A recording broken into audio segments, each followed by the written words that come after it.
오늘도 영적 목마름으로 예배하는 우리 모두에게 하늘의 큰 기쁨, 참 기쁨이 부어지기를 간절히 축원합니다. 하나님이 주신 기쁨이 내 안에 충만할 때에 그 하늘의 기쁨은 삶의 모든 불순물들을 녹여내는 능력이 있습니다.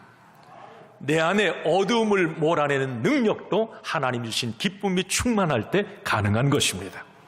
오늘 우리 예배 드립니다. 이 시간 성령께서 여러분들 마음에 그 기쁨을 부어주길 바랍니다. 기쁨이 충만하십시오. 그럼 웃어야죠. 이제 올해 우리 2025년 우리 주일교회 비전이 더 복음적이고 더 실천적인 교회, 이제 그 솔루션, 해답을 우리가 말씀을 통해 이제 계속 찾아가고 있습니다. 어떻게 하면 건강한 교회, 복음적이고 실천적인 교회가 될 수 있을까? 어떻게 하면 우리가 행복한 성도, 내 믿음을 내 삶 속에 또 실천해내고 반응해내는 그런 성도가 될 수 있을까? 우리가 말씀을 통해 나누고 있는데, 자, 오늘 이제 네 번째 시간인데 또 우리 복습 좀 합시다. 자꾸 잊잖아요. 금방 잊어버리니까. 자, 우리 한번 스크린 좀 보여주십시오. 우리가 이제 교회 솔루션 첫 번째는 말씀이었습니다. 성경. 자, 우리 한번 그 밑에 이제 생각나시려는지 모르겠어요. 한번 그 내용을 한번 같이 읽어봅니다. 시작. 하나님의 말씀은 교회와 그리스도인의 믿음의 표준이며 삶의 기준이다. 아멘. 여러분, 교회도 마찬가지예요. 그리고 우리 성도들도 마찬가지입니다. 우리의 믿음의 기준, 우리 교회의 핵심은 하나님의 말씀에 있습니다. 여러분, 말씀에 벗어나면 이단인 거예요. 그죠? 그리고 교회도 말씀의 반석, 기초 위에 세워질 때에 그 교회는 위기가 와도 흔들리지 않아요. 우리 개인도 마찬가지입니다. 우리가 신앙생활하면서 고난과 어려움들 많이 당하는데 믿음이 뿌리 뽑히는 것은 말씀이 약하기 때문에 그래요. 그래서 예수님도 말씀하십니다. 비, 바람, 창수가 나도 말씀 위에 지은 집은, 반석 위에 지은 집은 무너지지 않는다. 그래서 여러분, 말씀은 너무 중요한 거예요. 늘 여러분 하나님의 말씀으로 충만하십시오. 두 번째 둘째 주에 나눈 말씀은 모임에 관한 부분을 나눴죠. 이 모임은 거룩한 모임입니다. 주의 백성들의 모임, 오늘 우리 모임. 자, 우리 한번 그 밑에 같이 읽어봅시다. 시작. 주의 백성들의 모임은 하나님의 명령이다. 순종하여 모일 때 하나님의 역사가 일어난다. 아멘. 여러분, 우리 오늘 주일에도 이렇게 모였는데 주일의 이 모임도 하나님의 명령입니다. 우리 하나님의 백성들은, 우리 그리스도인들은 자꾸 모여야 돼요. 모여야. 위기를 만나도 코로나가 끝나서 이 모임들이 많이 약화되고 그런 부분도 있지만, 여러분 어쨌든 주의 이름으로 모이는 모임이 있다면 길을 쓰고 참석하세요. 모이셔야 돼요. 어쨌든 주일 예배든 아니면 수요 예배든 다락방 기도회든 어떤 주의 이름으로 모이는 모임, 사모하며 모일 때에 하나님의 은혜가 임합니다. 모일 때에 역사가 일어나는 거예요. 모임의 그 현장에 하나님이 임재하시고 하나님이 역사하시는 거예요. 모여야 됩니다. 모임. 그리고 우리가 지난주일에 나눴죠. 교회 솔루션 세 번째, 갈망의 갈망. 한번 우리 읽어봅시다. 하나님에 대한 목마름만큼이 믿음이고 그 믿음이 기적을 일으킨다. 아멘. 우리가 모여서 예배할 때에도 하나님에 대한 어떤 그 목마름이 있어야 돼요. 간절함이에요. 간절함. 은혜에 대해서 어떤 갈망. 내가 오늘 주일에 교회에 가는데 교회 가서 예배를 드리다 찬양을 하다 기도를 하다 말씀 듣다가 주의 음성을 듣고 싶어하고 뭔가 주님과 인격적으로 뜨겁게 만나는 어떤 성령님의 터치를 경험하는 그런 갈망이 있어야 돼요. 예배자들은. 아멘? 여러분들이 그런 갈망이 있습니까? 할렐루야. 갈망이 있는 곳이 코데시, 거기가 성전이라고 그랬어요. 그러니까 성전은 우리 주의 이름으로 모인 이곳이 뭐 장소가 성전의 개념이 아니라 이 코데시는 여러분 하나님의 임재가 있는 현장이에요. 하나님의 임재는 갈망이 있는 사람에게 임했고 갈망이 있는 모임에 하나님의 임재의 역사가 나타났습니다. 하나님의 임재, 하나님이 그곳에 역사하시면 그곳은 코데시 성전이 되고 그곳에 하나님의 놀라운 치유와 회복의 역사, 하나님의 기적의 역사가 그곳에서 일어났어요. 중요한 건 목마름이에요. 갈망입니다. 오늘도 여러분 은혜를 갈망하십시오. 네. 자, 이제 오늘 교회 솔루션 네 번째 시간 주제는 기쁨입니다. 기쁨. 우리가 기쁨이라고 하는 주제의 설교는 저도 많이 했어요. 기쁨. 뭐 우리 주님의 명령이기도 하고.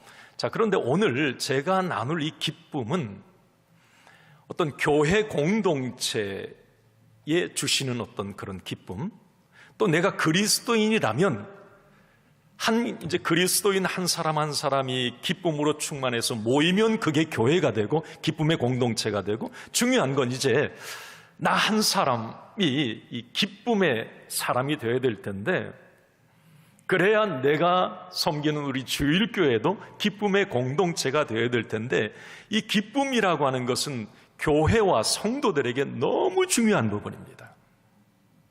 주님을 인격적으로 만난 사람은 기쁨이 있을 수밖에 없어요.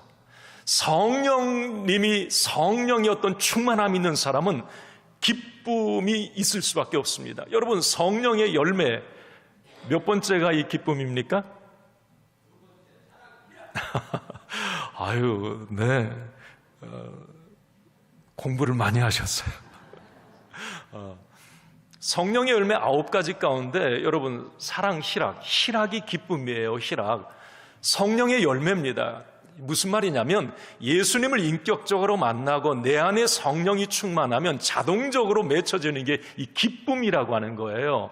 성령 충만한 사람, 성령의 사람은 얼굴에 웃음이 있고 그 삶에 기쁨이 있는 거예요. 이건 내가 뭘 막 기뻐해야지 해서 기쁜 게 아니라 내 안에 샘솟는 기쁨이에요. 샘솟는 기쁨. 그래서 이 기쁨은 세상 사람이 알 수가 없어요. 세상에서 모르는 기쁨이에요. 어떤 상황과 어려움도 돌파해내고, 내가 지금 그렇게 힘든데 기쁘다고 말을 해요. 내가 그렇게 지금 어려운데 기쁜 거예요. 이것은 성령님, 우리 주님이 주시는 기쁨이거든요. 자, 여러분, 이 기쁨의 열매를 우리는 꼭 취해야 합니다. 할렐루야.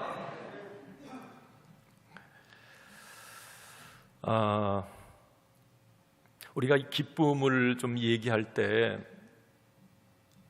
좀 구분해야 될 게 있어요. 교회 안 다니는 사람들이 기쁨이라는 단어를 알잖아요. 그런데 이 하나님을 모르고 교회에 예수 믿지 않은 사람들이 말하는 기쁨은 대부분 쾌락에 속한 부분이에요. 그걸 알게 됩니다. 그래서 우리가 주님이 주시는 어떤 참 기쁨을 누리기 위해서는 세상이 말하는 이 기쁨, 쾌락과 이걸 좀 구분할 수 있어야 돼요. 이 기쁨, 쾌락 같은 좀 의미도 다분히 있지만 속 안을 들여다보면 너무 달라요. 그 끝이 너무 다릅니다. 제가 한 사람 예를 들어볼게요. 에리 프롬, 독일의 심리학자, 지금 60년 이전에 고인이 됐지만, 근데 제가 그런 생각을 했어요. 60년 전이나 70년 전이나 이 사람의 사는 건 다 똑같구나. 100년 전이나. 그 오래전에 그 심리학자 프롬이 얘기한 부분이 있어요. 무슨 얘기를 했느냐면 이 기쁨에 관한 얘기인데, 우리는 기쁨이 없는 쾌락 속에 살고 있다, 이렇게 얘기를 했고, 많은 사람들이 가짜 기쁨에 속고 있으며 인생을 그 가짜 기쁨에 낭비하고 있다, 이렇게 말을 합니다. 자, 그러면서 이 에리 프롬이 그런 얘기를 해요. 자, 그러면 기쁨과 쾌락, 이걸 구분해야 되는데, 많은 사람들은 가짜 기쁨이 진짜 기쁨인 것으로 착각하고 그 기쁨을 추구하는데, 이것 당신들 아십시오. 쾌락, 그것은 쾌락입니다. 그러면서 이 쾌락에 대해서 얘기를 하는데 사례들을 이렇게 얘기를 합니다. 이게 쾌락의 사례들이라는 거죠. 돈을 많이 버는 데서 오는 쾌락. 여러분, 이 돈이 막 많아지는 것도 엄청난 쾌락인가 봐요. 돈이 없는 사람은 이거 몰라요. 근데 그런 쾌락이 있는가 봐요. 막 이 돈이 막 많아지면 엄청 쾌락이 있대요. 성적인 쾌락, 포식에서 오는 쾌락. 이 포식은 배부름이에요. 요즘 막 맛집 찾아가고 먹방, 막 배부른 그 쾌락이 있답니다.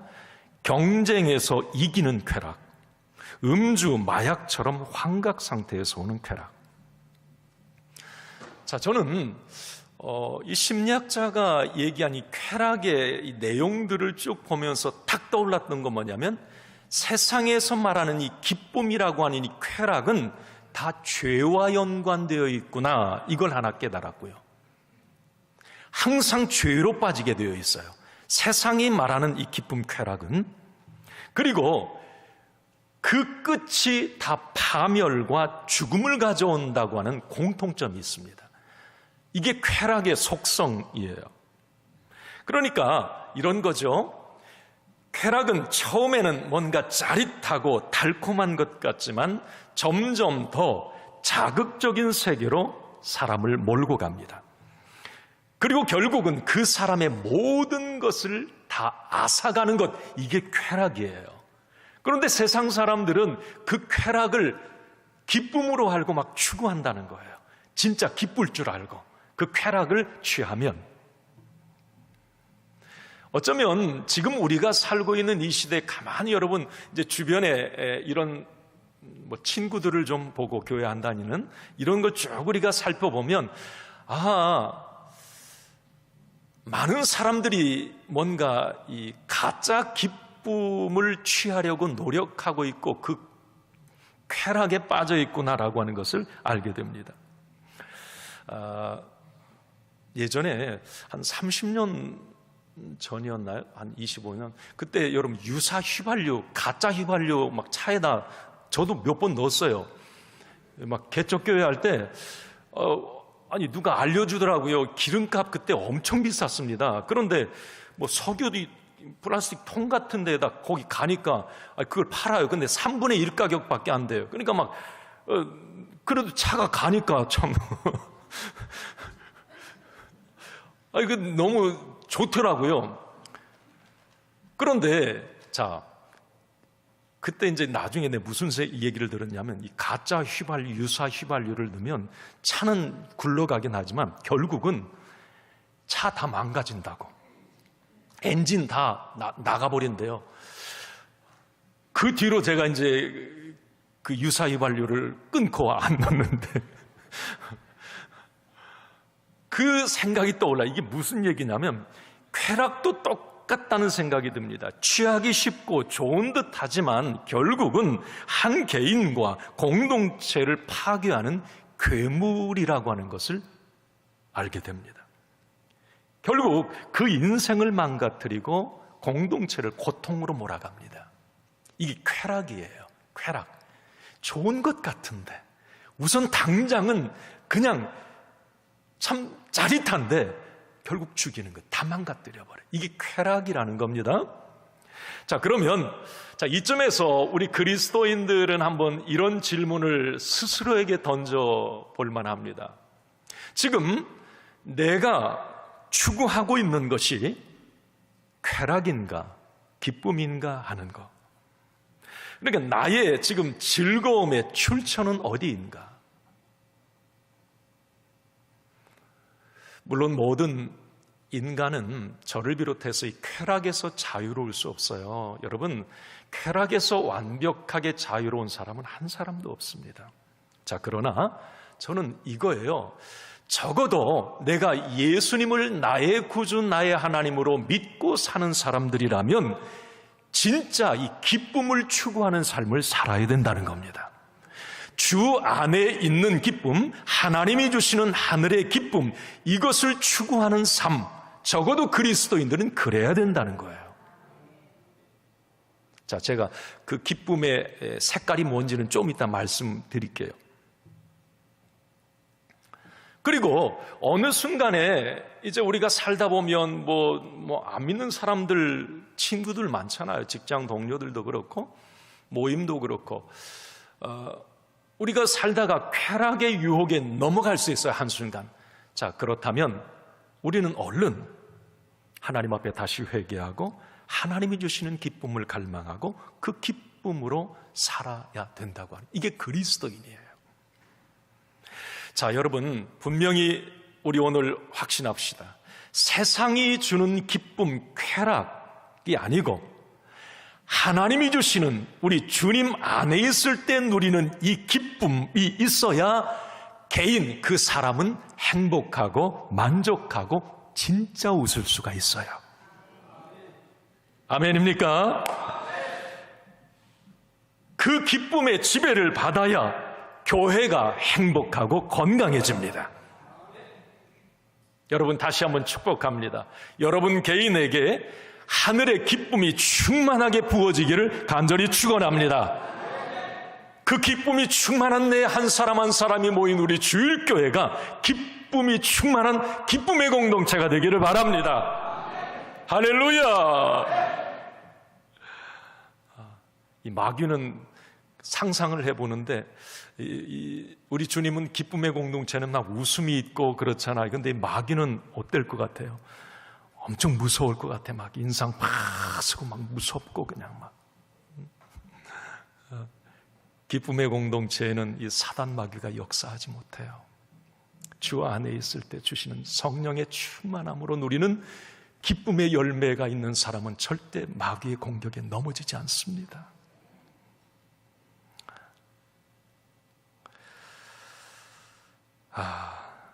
한번 우리 찬양하고 싶은데, 오, 이 기쁨 한번 우리 같이 찬양합시다. 오, 이 기쁨 주님 주신 것, 오, 이 기쁨 한번 우리 같이 찬양해 볼까요?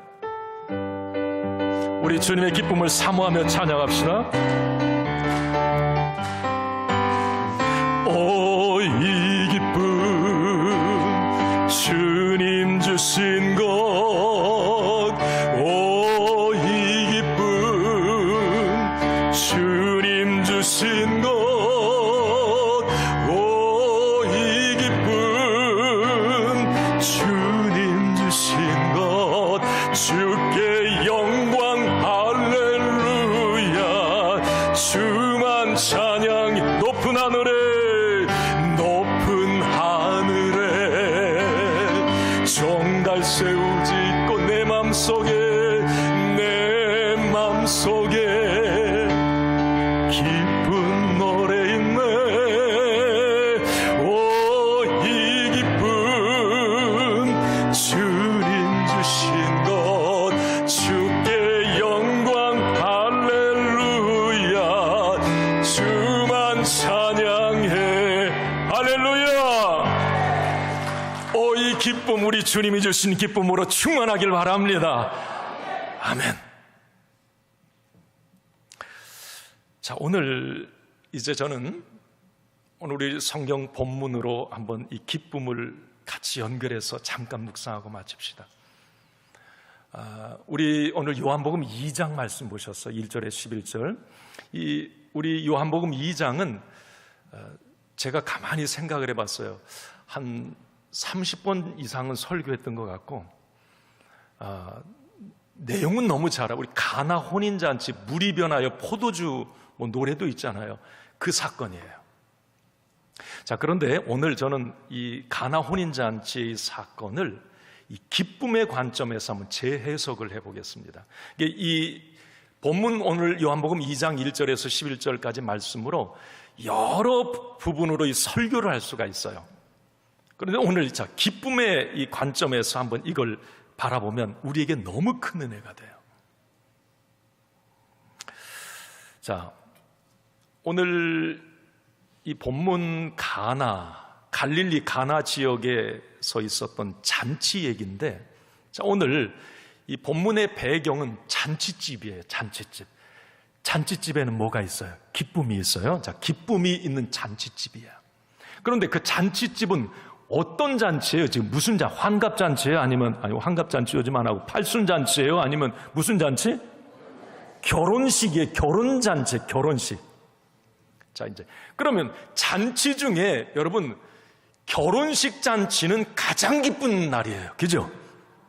안 기뻐요? 기뻐요. 신랑 신부도 기쁘고 그 부모님도 기쁘고 막 다 축하하러 온 사람도 기쁘고, 그게 혼인잔치야. 그게 오늘 본문의 사건이에요. 자, 그런데 그렇게 기뻐야 될 그 기쁨의 혼인 결혼식 잔치에 오늘 당황스러운 일이 일어납니다. 오늘 3절에 이렇게 기록되어 있잖아요. 한번 읽습니다. 포도주가 떨어진지라 예수의 어머니가 예수에게 이르되 저들에게 포도주가 없다 하니. 자, 포도주가 떨어진지라, 그 마지막에 포도주가 없다. 자, 여기 이제 포커스예요. 자, 포도주가 떨어졌다, 포도주가 없다. 여러분 이거 아셔야 돼요. 당시에 여러분 이스라엘, 예수님 당시의 팔레스타인, 지금이야 안 그러겠지만 예수님 당시에 이제 대부분 다 주석에 그렇게 돼 있어요. 당시 잔치, 특히 결혼식, 기쁨이 충만해야 될 그 결혼식 잔치에 포도주가 떨어졌다. 이건 큰 흠이에요. 그 잔치를 망쳐버립니다. 이 신랑 신부 본인에게도 수치예요.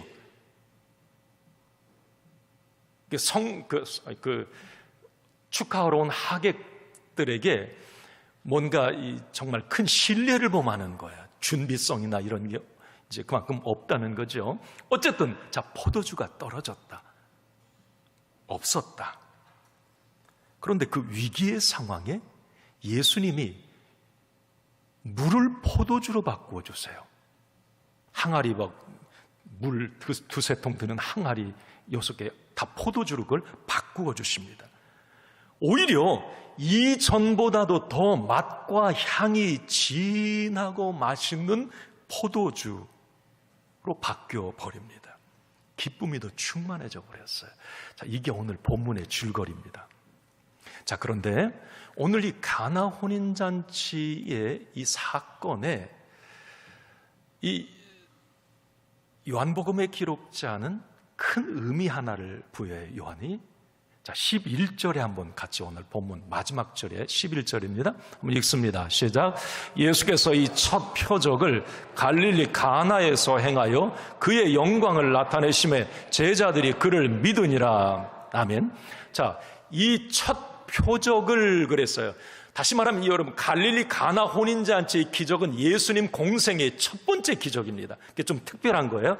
자, 첫 번째 기적인데 여기 첫 기적을 표적이라는 말을 썼어요. 표적.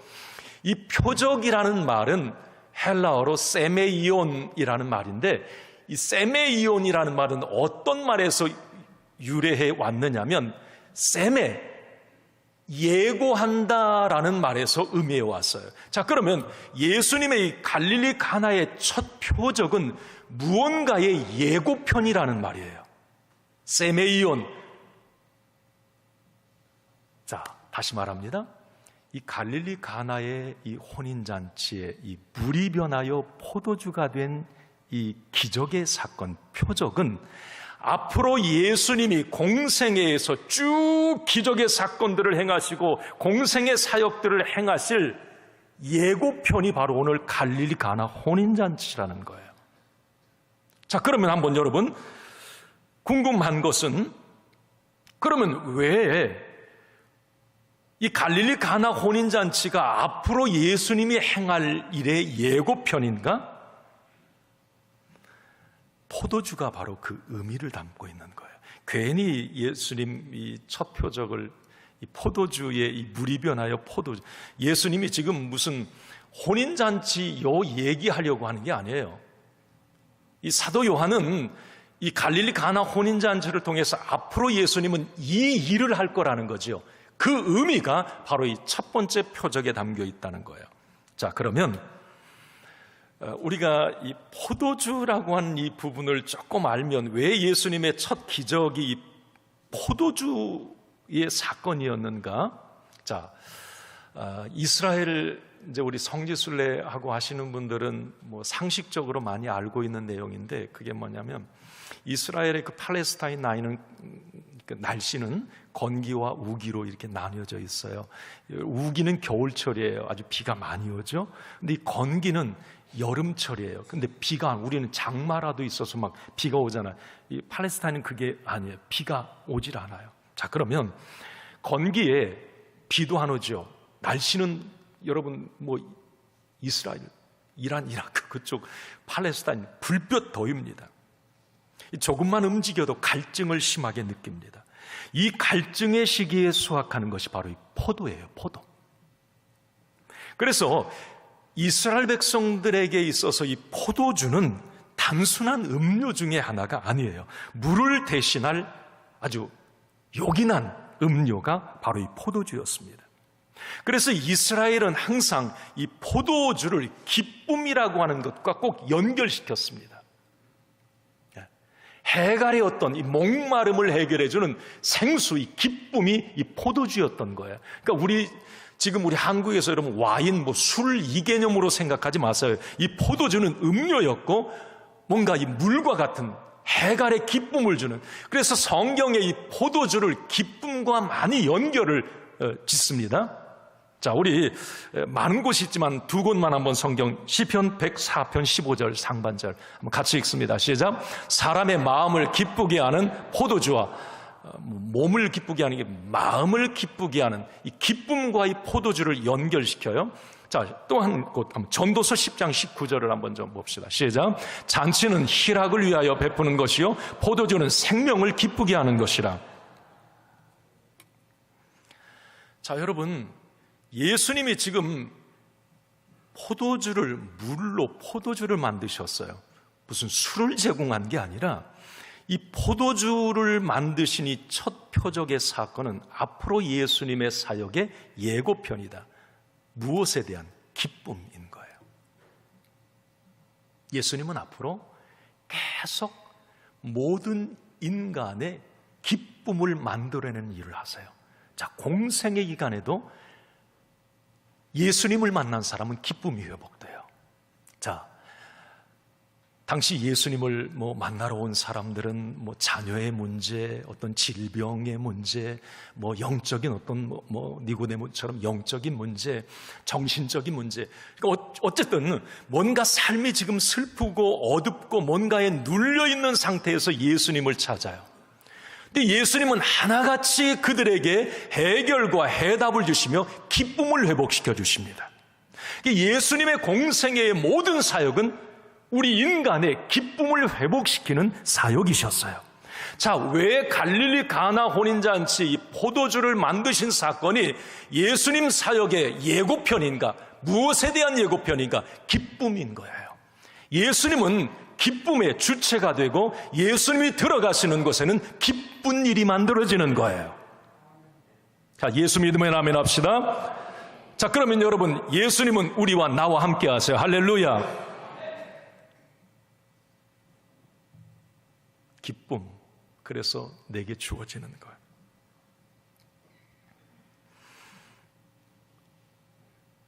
죽음, 사망을 생명으로, 지옥을 천국으로, 약함을 강함으로, 질병을 건강함으로. 자, 여러분, 전자는 다 슬픈 일이지만 후자는 기쁨이에요. 기쁨. 예수님은 기쁨을 주시기 위해서 이 땅에 이렇게 오셨다는 거예요. 그게 포도주 사건입니다. 여러분, 예수님이 주시는 이 기쁨이 있을 때에, 자, 우리는 고난 중에도 기뻐할 수 있는 거예요. 이 신앙의 선배들이었어요. 감옥에서도 기뻐해요. 사도 바울, 에베소, 골로새, 빌립보서 보면 빌립보서 특히 기쁨의 소식이라고 말하잖아요. 어떻게 감옥에서 그 기쁨이 있었던 거예요. 주님이 주시는 기쁨이 있었던 거예요. 그게 기뻐할 수 있는 거예요. 순교자들이 어떤 순교의 순간에도 웃었어요? 기뻐했어요? 여러분, 이건 우리가 상식적으로 세상이 주는 쾌락, 즐거움으로는 도저히 이해가 안 되는 거예요. 그래서 세상이 알 수 없는 기쁨이 우리 주님이 주시는 기쁨이에요. 이 기쁨의 지배를 받을 때에 우리는 모든 어려운 상황과 여건, 어떤 상황도 돌파할 수 있는 능력을 갖게 되는 것입니다. 다시 한번 축복합니다. 여러분들에게 주님이 주시는 기쁨이 충만하기를 바랍니다. 여러 가지 우리 살면서 어려운 일 만나고 힘든 울어야 될 일들 많지만 여러분, 내가 주 안에 있고 주님이 주시는 기쁨이 내 안에 충만할 때에, 이 기쁨의 지배를 받을 때에 여러분, 우리는 모든 것을 넉넉히 이겨낼 수가 있는 것입니다.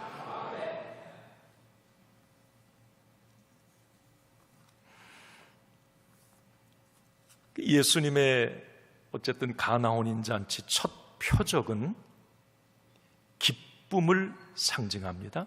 그래서 예수님은 계속 이 기쁜 일들을 만들어내셨어요. 자, 우리가 또 하나 이 가나 혼인잔치에서 놓치지 말아야 될 중요한 한 가지가 있습니다. 당연한 것 같은데 좀 이건 우리가 확신해야 돼요. 그건 뭐냐면, 포도주가 떨어진 낙심의 상황을 대반전으로 이끈 결정적 요인이 무엇인가?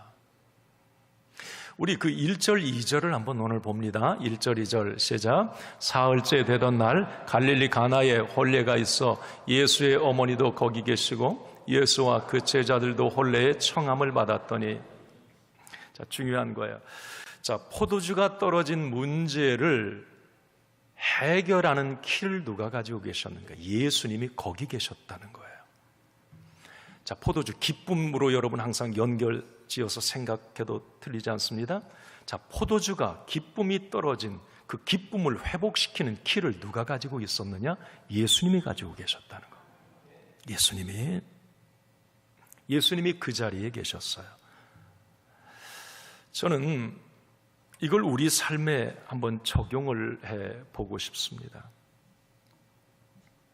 내 인생에 포도주가 떨어졌다? 기쁨이 없다? 자, 어떻게 해야 그 포도주, 기쁨을 회복할 수 있을까? 여러분, 그것은 기쁨의 주체가 되시고 더 좋은 맛과 향을 가진 참 포도주를 빚어내실 수 있는 예수님을 초청해야 하는 것입니다. 세상이 주는 것, 내가 만들어낸 것은 쾌락이에요. 유사 기쁨, 저질 포도주입니다. 절대 기쁠 수 없어요. 조금만 어려워도 금방 바닥이 납니다. 자, 그러나 예수님이 만드신 새 포도주, 이 포도주를 내가 맛볼 수 있고 그 포도주, 그 기쁨을 내가 취해야 웃을 수 있고 내 삶의 만족과 행복이 넘쳐 나는 것입니다. 그래서 여러분, 오늘 예배드리는 저와 여러분들 다시 한번 확신해야 될 것이 있어요. 그건 뭐냐면, 내가 주님이 주시는 이 기쁨, 그 강력한 기쁨의 지배를 받기 위해서 확인해야 될 것은 내가 주님 안에 있는가, 주님이 내 안에 있는가 하는 것이에요. 또한 내가 그 기쁨의 주체가 되시는 예수 그리스도를 나의 구주, 나의 하나님으로 확실히 믿고 있는가, 그 예수님이 내 인생의 진정한 주인이 되시는가, 이 확신입니다. 이 확신이, 이 믿음이 우리에게 있다면 우리는 주님이 가지신 그 참 기쁨을 맛보고 누릴 수 있고 모든 것을 넉넉히 이길 수 있는 그 기쁨을 취할 수 있는 것입니다.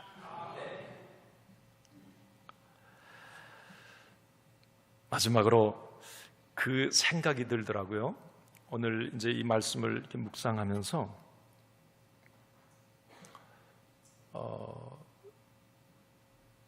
가나 혼인잔치에 포도주가 바닥이 났다? 떨어졌다? 아마 여러분 혼주나 그 잔치집 주인 입장에서, 아버지 입장에서 그걸 상상했겠습니까? 다 예상을 하고 뭐 몇 명 하객들이 올 거다 숫자 다 알고 거기에 맞게 준비했겠죠. 그런데 갑작스러운 일이 발생한 거예요. 손 쓸 수 없는 상황이에요. 어디 구할 수도 없고. 제가 이 말씀 묵상 가운데 떠올랐던 것은, 자, 내가 준비한 포도주는 언제든지 바닥날 수 있구나 하는 거였어요. 내가 준비한 기쁨은, 내가 기쁨으로 여겼던 그런 것들은 언제든지 바닥이 날 수 있다. 어느 날 갑자기 암이 더 크니 찾아옵니다. 건강이라고 하는 포도주가 바닥에 나버리는 거예요. 내가 손 쓸 수 없어요. 나는 뭐 몇 년까지 건강하게 살고 노후 이렇게 다 준비해. 그건 내 계획이지. 순식간에 어떤 그런 상황이 맞닥뜨려져. 오늘 가나 혼인잔치가 주는 어떤 영적 의미입니다. 갑자기 바닥이 나버려요. 어떻게 손 쓸 수가 없어요. 실직과 파산, 그런 것들을 통해서 물질의 포도주가 딱 바닥이 나버리는 경우도 있고요. 아니, 우리 가정에 뭐 아무렇지도 않았는데 갑자기 어떤 일을 통해서 행복이 바닥이 날 수 있어요. 그 포도주가. 우리가 기쁨이라고 생각했던, 만족해 좋아라고 생각했던 그 내가 만들어낸 이 포도주가 바닥이 날 때가 있어요. 그건 내 뜻하고는 상관없이. 그게 오늘 가나 혼인잔치가 우리에게 주는 메시지거든요. 그래서 그런 어떤 상황으로 인해서 우리는 더 바닥으로 떨어지게 되고 불안, 우울, 여러 가지 이제 삶에 안 좋은 일들이 발생이 되는 거예요. 자, 여러분, 우리가 여기서 오늘 한 가지 우리에게 주는 답이에요. 내 인생에 포도주가 떨어질 때 너는 그거 잊지 말아라. 기쁨의 주체, 새 기쁨, 참 기쁨, 그 모든 것들을 능가하고 희석시키고 소멸시키는 그 참 기쁨의 주체가 되시는 예수 그리스도를 내 삶에, 내 가정에 그 모자람의 자리에 초청하라고 하는 것입니다. 할렐루야. 그리고 그 기쁨의 모든 것을 다 가지신 예수님께 간구해야 되는 거야. 예수님, 모자랍니다. 지금 떨어졌습니다. 도와주세요. 그럴 때 그 모자람의 위기를 극복할 수 있는 것이에요. 자, 오늘 요한복음 16장 24절에 예수님께서 그래서 이런 말씀을 주세요. 같이 읽습니다. 구하라, 그리하면 받으리니 너희 기쁨이 충만하리라. 아멘. 그냥 말씀을 여기서 이제 마치도록 할게요.